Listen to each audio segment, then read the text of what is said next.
Hello guys, welcome to my channel. Jangan lupa subscribe dan nyalakan loncengnya ya.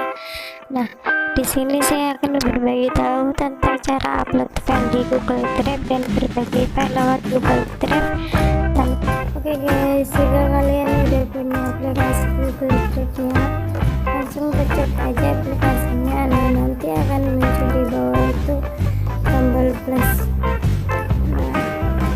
Tombol plus ini nanti gunanya untuk mengupload file atau yang berupa itu berupa folder ataupun file ataupun gambar. Nah, di sini saya akan pilih gambar ya.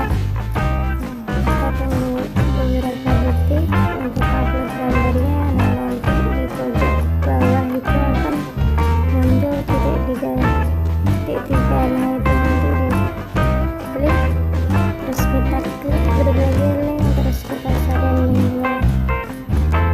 Mudah kan? Selesai. Nah, itu kita coba dulu di Google